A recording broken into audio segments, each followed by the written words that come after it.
Welcome to Democracy Now!, democracynow.org, The War and Peace Report. I'm Amy Goodman. The World Health Organization is calling on wealthy countries to halt plans to provide a third booster shot of COVID-19 vaccines to some citizens until at least 10% of the population of every country is vaccinated. The call from WHO Director Tedros Adhanom Ghebreyesus came Wednesday as the number of confirmed coronavirus cases worldwide topped 200 million. We cannot and we should not accept countries that have already used most of the global supply of vaccines, using even more of it, while the world's most vulnerable people remain unprotected.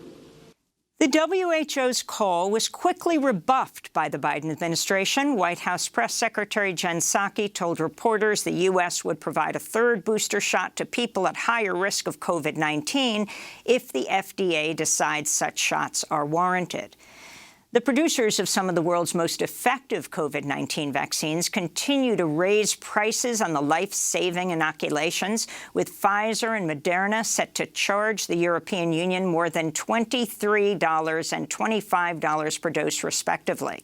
A recent study by the People's Vaccine Alliance found Pfizer, BioNTech, and Moderna are charging governments as much as $41 billion above the estimated cost of production.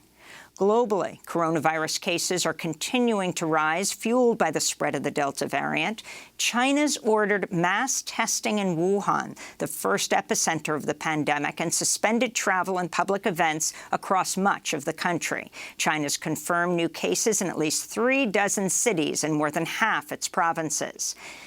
Thailand reported another record for daily infections with over 20,000 new cases Wednesday. In Japan, the Tokyo Olympics organizing body reported yet another daily record for infections, with 31 more positive tests reported Thursday among people associated with the Games. COVID-19 cases continue their exponential rise in the United States, with unvaccinated people accounting for nearly all hospitalizations and deaths. In Illinois, Governor J.B. Pritzker has ordered a mask mandate for all students, teachers, and staffers during the upcoming school year. In Arkansas, one of this country's worst-hit states, Republican Governor Asa Hutchinson said Wednesday he regrets signing a bill banning local mask mandates and now wants the law reversed. Yes, in hindsight, I wish that had not become law. But it is the law, and the only chance we have is either to amend it or for the courts to say that it has an unconstitutional foundation.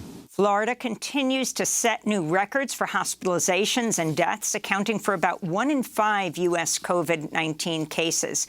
Despite that, the Republican Governor Ron DeSantis has threatened to withhold funds to school districts that defy his ban on mask mandates and other health measures.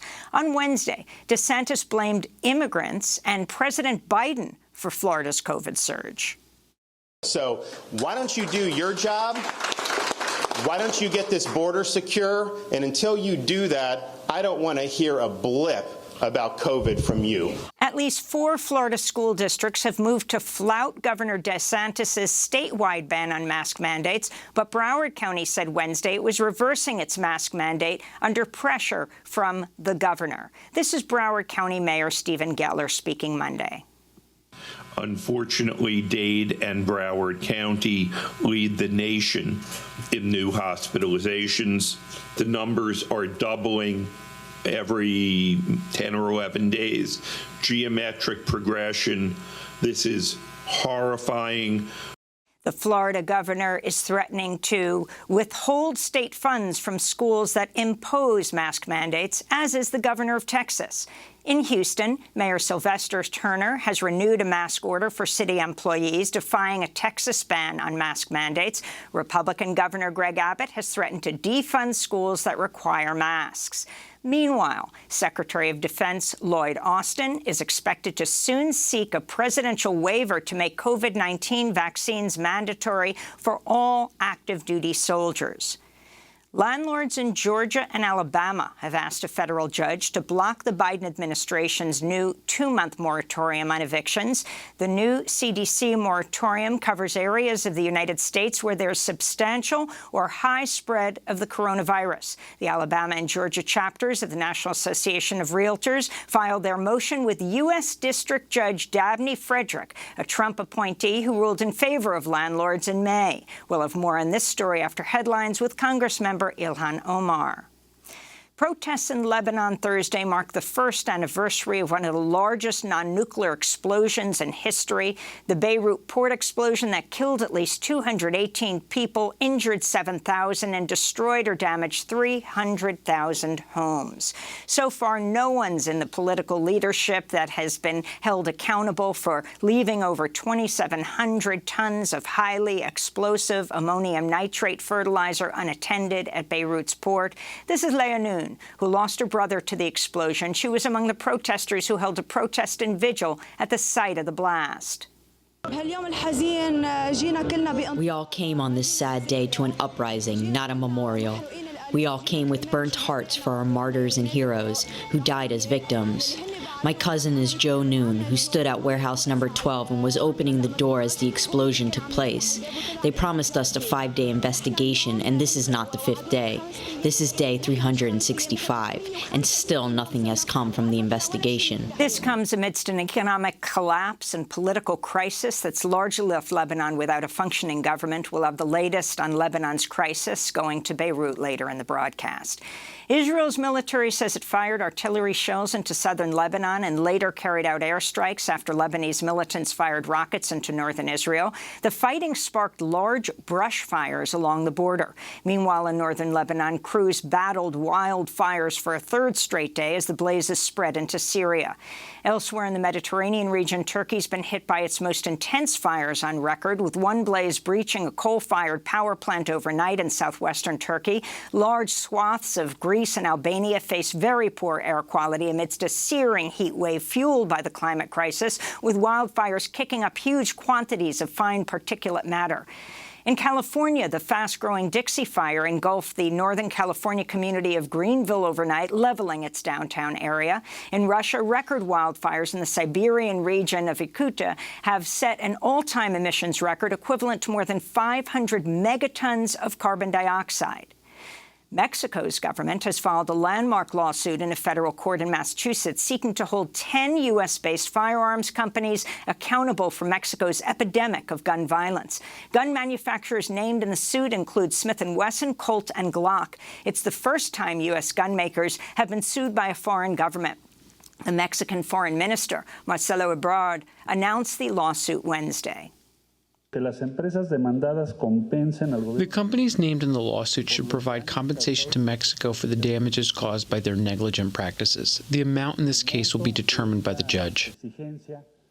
Over 300,000 people have been killed since Mexico launched its U.S.-backed war on drugs in 2006.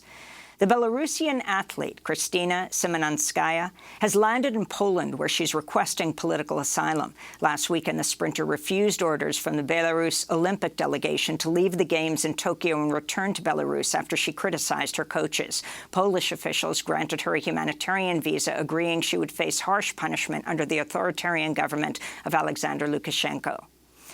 The United States healthcare system once again ranks dead last among wealthy countries. That's according to a new report by the Commonwealth Fund. Researchers found the U.S. spends far more per capita than 10 other nations: Australia, Canada, France, Germany, Holland, New Zealand, Norway, Sweden, Switzerland, and the UK, yet has the lowest life expectancy, highest infant and maternal mortality rates, and the most glaring inequities. Congressional Progressive Caucus Chair Pramila Jayapal responded, quote, "Our cruel for-profit health care system is broken. It's time to guarantee health care as a human right. It's time for Medicare for all," she said. In sports news, a new report finds the National Collegiate Athletic Association has consistently treated women's sports as inferior to men's, with stark gender-based differences in the goods, services, and resources provided to competitors in March Madness basketball tournaments. An outside review commissioned by the NCAA recommends a number of reforms, including a combined men's and women's Final Four tournament. And here in New York, at least 4 district attorneys have launched criminal probes into findings of sexual harassment by Democratic Governor Andrew Cuomo. Prosecutors in Westchester, Nassau, Manhattan, and Albany have requested additional information from the Office of New York Attorney General Letitia James after her civil probe found Cuomo harassed at least 11 women in violation of the law, including unwanted touching and kissing and inappropriate remarks. Democrats in the New York State Assembly said Wednesday they have enough votes to impeach Governor Cuomo. At the White House, Press Secretary Jen Psaki reiterated President Biden's call for Cuomo to resign. Because of the abhorrent allegations that were made public yesterday, that it is time for Governor Cuomo to resign. Obviously, if leadership changes in the state, we will work with a different leader. And those are some of the headlines. This is Democracy Now!, democracynow.org, The War and Peace Report. I'm Amy Goodman.